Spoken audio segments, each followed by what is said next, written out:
Rođena sam u Beogradu 83. godine i u Beogradu sam provela veći deo svog života. Nisam nikada planirala da ga napustim. Tu sam odrastala, tu sam stekla svoju socijalnu mrežu, tu sam se školovala. Taj humor najbolje znam, to okruženje i političke probleme najbolje znam.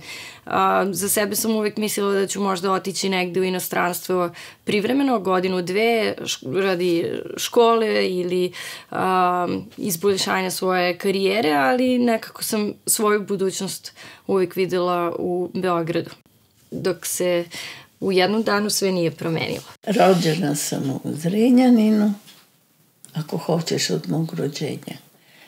Tačno na dan, na rođendan, 3. rođendan moga brata. 25. maj, 23. on rođen, a ja 25. maj, 26. Migracije su duboko ukorenjene u mojoj porodici, pogotovo migracije iz ljubavi, tako da u ovome nisam sama. Naročito mi znači što u Ljubljani imam baku koja je preživela to isto što i ja i ovde je već 50 godina. Kao neko ko ima toliko odbojnost prema seljenju i promenama, potpuno mi je neverovatno da kada pogledam unazad da sam zbog ljubavi napravila put oko zemlje 2,5 puta.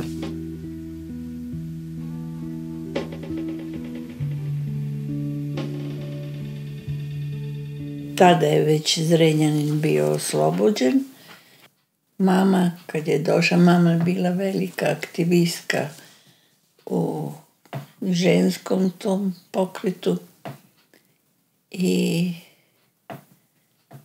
mama je uveče rekla doći će nam jedan Slovenac da stanuje kod nas. I ja sam viknula ne. I mama kaže šta ti je dete, nikad nisi bila tako, kako ne. Pa rekao, mama, znaš šta pričaju po Zrenjaninu, devojke šta pričaju, kako su to velike švaleri, da su čisti, oprani, ispeglani, da mirišu na daleko, na čistoću i ja neću da imam takve. Mama gleda pa kaže, pa šta ti je, hoćeš da imaš nekog vašljivog, prljavog, šta ti je? Pa rekao, ne, nego sam čula da su velike švace, da zavode devojke i da se malo pozabave, poigraju sa njima i onda ih ostave i idu dalje. I mama kaže, ja sam dala njegovom kuriru reč da ćemo ga uzeti, neka ga dovede i ne mogu preko toga. Krajem oktobra 2007. godine sam izašla sa jednim poznanikom i to prvi put kao ajde da idem na jazz koncert, nisam baš bila u fazonu džeza u tim godinama.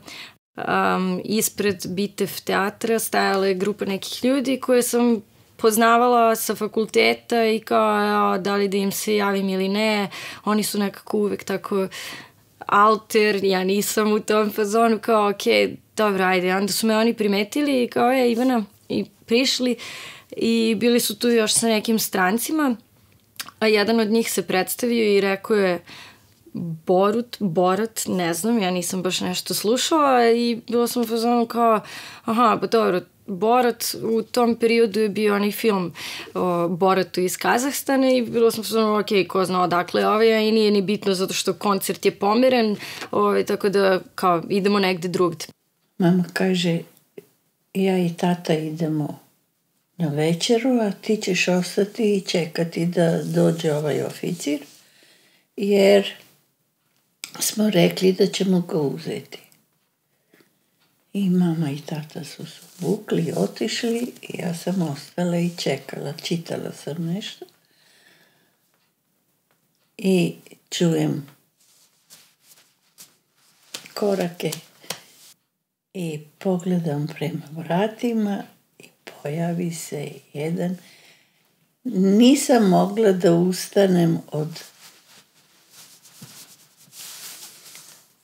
bio je lep, najlepši, lepši nije mogao biti, po mojem. I onda je čizmama par koraka došao do mene, tu sa petama udario, zdravo, ja sam Franta Komel, ne znam, verovatno mene čekaš, ali tvoja mama je rekla mom kuriru da dođem, da se doselim danas kod vas. I ja sam bila u sebi tako sretna da je stvarno lepo. I mislim da sam se tog trenutka zaljubila u njega. Od glave do pete mi je neka strela prošla kroz mene. Strašno mi se dopao. Međutim, ekipa je predložila da svi zajedno odemo na piće i onda smo seli u jedan kafić u blizini tog mesta gde je bio koncert, gde je trebalo da bude koncert i onda je taj dotični Borat iz Kazahstana skinuo kapuljaču i predavno se pojavio najlepše plave oči i najlepši dečko koga sam u tom trenutku, koga sam do tog trenutka videla. I mislim da sam se u tom momentu zaljubila za sva vremena. Odjednom mi je postalo značajno da saznamo dakle je on i kako se stvarno zove, tako da sam ga pitala i na engleskom. Odgovorio je na prilično čistom srpskom da je Borut i da je iz Ljubljane. Da, kad je on rekao ja sam Franta Komel, a ja sam mislim šta je tu ime, a šta je prezime. Franta Komel. Sve mi je bilo nepoznato. I onda sam se ohrabrila pa sam rekla, sad mi reci kako da te zovem. Ti si Franta Komel. Šta je tu ime, a šta je prezime? I onda se on nasmeo pa je rekao Franta. Zovi me Franta. Dobro. Ispostavilo se da je tu 3 dana, da je došao da sa svojim bendom odsvira par koncerata i interesantno je bilo to što je sutradan imao koncert u Zrenjaninu. Naime, moji sa očeve strane deda iz Zrenjanina i sa mamine strane mamin otac i njegova sestra su iz Zrenjanina, tako da je Zrenjanin neko moje power place, nekako imamo istoriju u tom mestu. Spakovala sam se na autobus i pojavila se na njegovom koncertu u Zrenjaninu, onako kao, cool sam, ja došla. On je svirao gitaru i kad je podigao glavu nije mogu da veruje, sećam se i dan danas tog iznenađenog pogleda da je neko kao zaista seo u autobus, mislim nije to neka velika distanca, ali da je neko koga je tek upoznao došao zbog njega. Posle koncerta me pitao, otkud ti tu? Ja sam bila, kao imam tu rodbinu, došla sam njih da posetim. Ono što on u tom trenutku nije znao je da rodbinu nisam videla otprilike 4 godine i da sam se njima samo pojavila na vratima kao, ćao, ja došla vas da vidim, ali u stvari tu je postojao neki drugi razlog. Franta je ostao tu, ujutru ga čujem, sreća da taj kauč je malo zvrckao pa sam čula kad je ustajao i brzo sam skočila odande. Obukla se brzo, u kupatilo, brzo. I Franta dolazi, mora da prođe kroz moju sobu da ide u kupatilo. I ja kažem, jao Franta, baš sam skuvala sada kafu. Hoćeš da piješ? Hoću, kako da ne. I svako jutro je to bilo tako. Ja sam ustajala čim sam čula onaj kauč da je nešto zašurkao. Ustala, skuvala kafu i evo ga, pa kako, baš sam je sad skuvala. I tako smo pili kafu. Zahvaljujući SMS-ovima, to kao mobilni telefoni, Skype, komunikacija se nastavila nakon što je on otišao za Ljubljanu.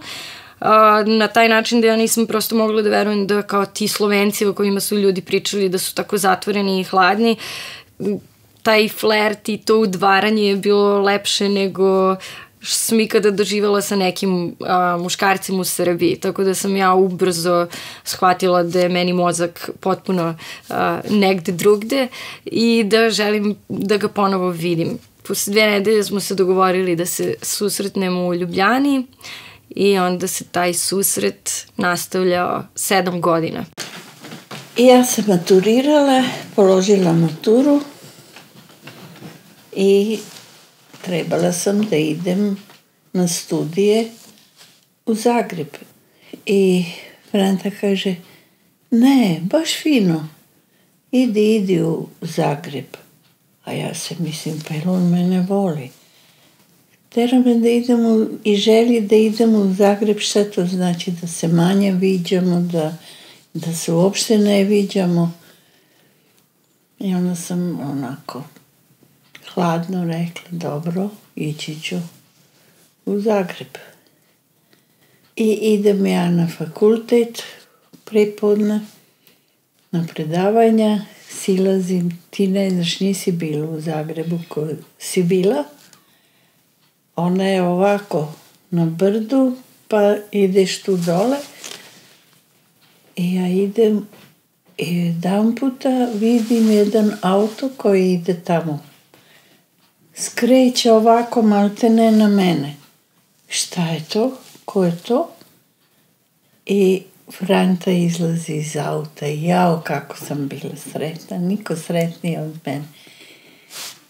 Smo se zagrlili tamo na sred ulice. Kad sam sela pored njega u auto, on kaže, dobio sam dozvolu. Kakvu dozvolu? Pa morao, znaš da ti si zaboravila, valjda morao sam da dam molbu da mi dozvole da se oženim sa tobom. Trebala je molba da se napiše, da mi se odobri, da se njemu odobri da se oženi sa mnom. Dobro.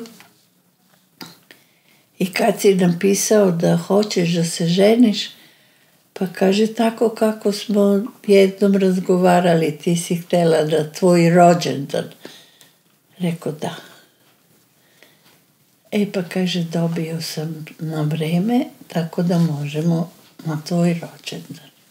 Preseljenje nije bila opcija dugi niz godina, zato što nisam neko ko je jurio karijeru, daleko od toga, ali jednostavno u tom trenutku kad smo se upoznali imala sam 24 godine i brzo je počelo mnogo toga da mi se dešava u životu, u smislu posle 2 godine posla u nevladinom sektoru, dobila sam posao za američku organizaciju, pa posle toga sam dobila posao za vladu, radila sam, vladu Srbije, radila sam stvari koje volim i koje su me inspirisale, a u isto vreme sam u Sloveniji od prijatelja dobijala neke informacije koje su iz te oblasti društvenih nauka, sam dobijala jednostavno informacije da mi ne bi bilo lako da nađem u Ljubljani posao, zato što nisam završila ni jednu školu tamo, ni fakultet, niti znam ljude, niti govorim jezik. Znala sam da nema toliko međunarodnih projekata i međunarodne pomoći koliko ima u Srbiji i onda mi je to samo bilo u glavi kao pa ne mogu da se preselim tamo, postaću nesrećna, veći deo života sam jako srećna i optimistična i onda mi je to bio neki strah da kao što ako se ja preselim u Ljubljanu i odjednom postanem depresivna zato što nemam prijatelje, nemam porodicu tamo, a to je jedan veliki bitni faktor da sam jako, jako vezana za svoje roditelje kao i većina ljudi u Srbiji. Tako da 7 godina nije bilo mesta za preseljenje, a sa druge strane Borut isto nije razmišljao o tome da bi se preselio zato što, ko je lud da se preseli u Srbiju. Tamo živimo samo mi koji smo navikli na takav sistem. Nije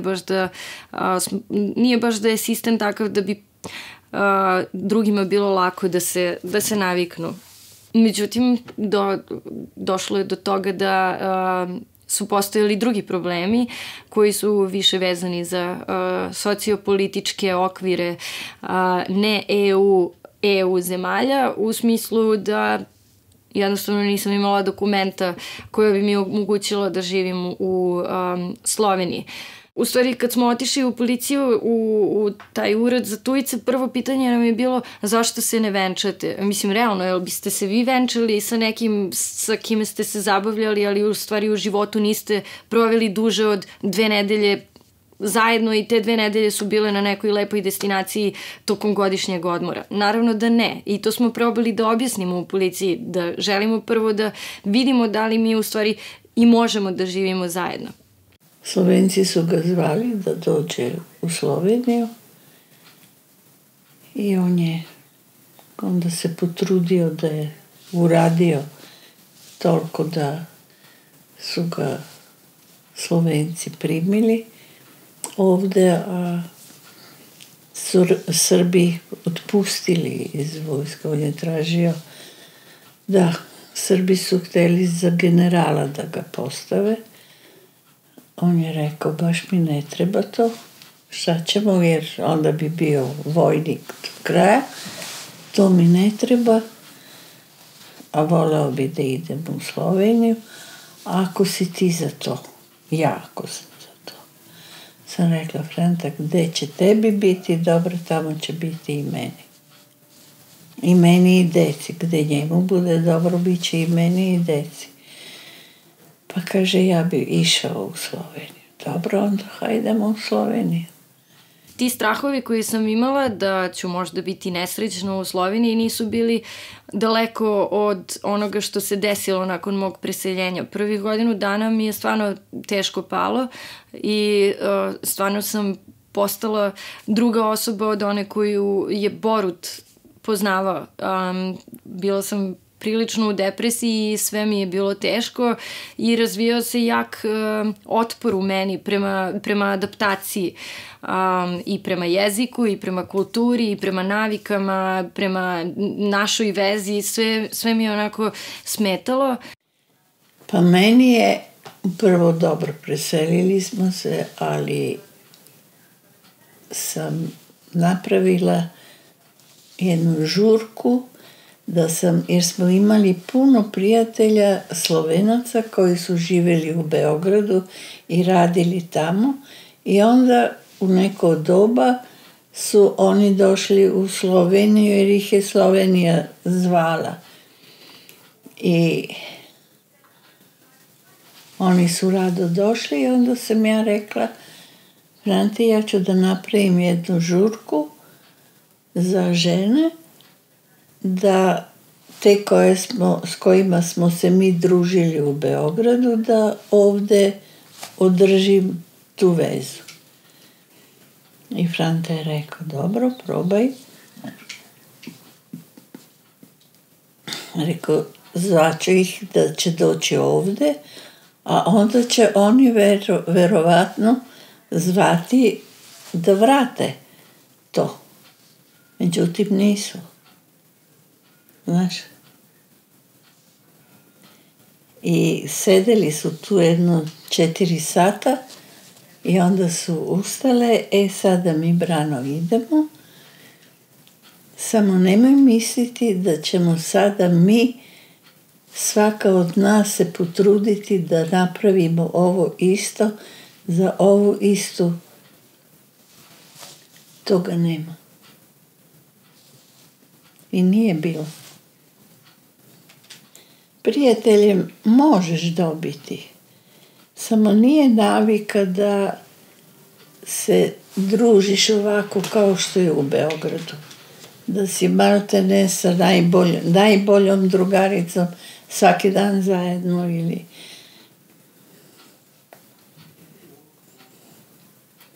Ne. Ali inače možeš da dobiješ i dobru drugaricu i dobrog druga. Što se tiče prijatelja, možda je malo teže nego što sam mislila da će biti. Desilo se recimo da kad sam se prvi put preselila na 5 meseci ovde radi jezika, poslala sam mail drugarici kao, ja sam sad ovde to je bio septembar. Ja sam sad ovde narednih 5 meseci, ajde se družimo. Ona mi je odgovorila, važi, imam vremena sredinom novembra. U tom momentu sam bila u fazonu, ok, mislim da će biti veliki izazov steći prijatelji u Sloveniji. Mogu da ti kažem za Pohorje da mi je jako, jako milo i drago. I ljudi su tamo jako dobri i imam komšinicu kako niko nema, a mnogi bi je zaželeli. Verujem da se mnogi koji se presele suočavaju sa tim problemom. Mislim da sam grešila u tome što sam u Ljubljani tražila Beograd. Tražila sam isti način zabave, tražila sam istu vrstu prijateljstava, tražila sam sebe na isti način kao što bih bila u Beogradu. Nisam shvatila da zapravo sve mora da krene iz početka. I umesto što sam tražila Beograd, trebalo je zapravo da se prepustim tom nekom autentičnom ljubljanskom vajbu koji tek sad otkrivam. To da su svi ljudi oko mene prilično kreativni, da imaju milione hobija i da im ništa nije teško, da organizuju, da se radi. To nije kao u Beogradu sedenje u kafiću i ispijanje 1000 kafa i 100 tračeva. To je neko aktivno druženje. Stalno nešto mora da se dešava. Stalno su neki projekti, stalno su neke ekipe na okupu koje nešto kreativno rade i to je ono što mi se sviđa i mislim da moj potencijal u Sloveniji treba da gradim u tom pravcu, da jednostavno prijatelji su u Beogradu, to je i dalje samo 550 km daleko i dalje mogu da idem jednom mesečno i da punim baterije te društvene na taj način, a u Sloveniji jednostavno da tražim neke druge stvari koje me jednako ispunjuju. Ne mogu reći još uvek da je ovo moje mesto i da je ovo moj grad, još uvek Beograd tu nadjačava, ali i taj Beograd postaje sve više neko metafizičko mesto koje je samo tu apstrakcija neka u meni, u mojoj glavi, zato što ni tamo više nisam. Sad sam u nekoj provali između, dok ne učinim taj krajnji skok. Verujem da će, posao i porodica u Ljubljani učiniti da zaista pustim koren ovde.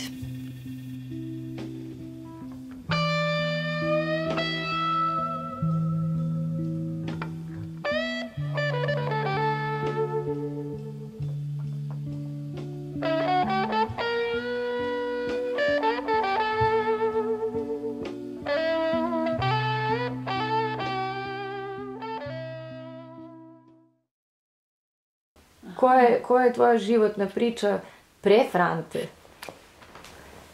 Pa skoro da je nema. Skoro da je nema.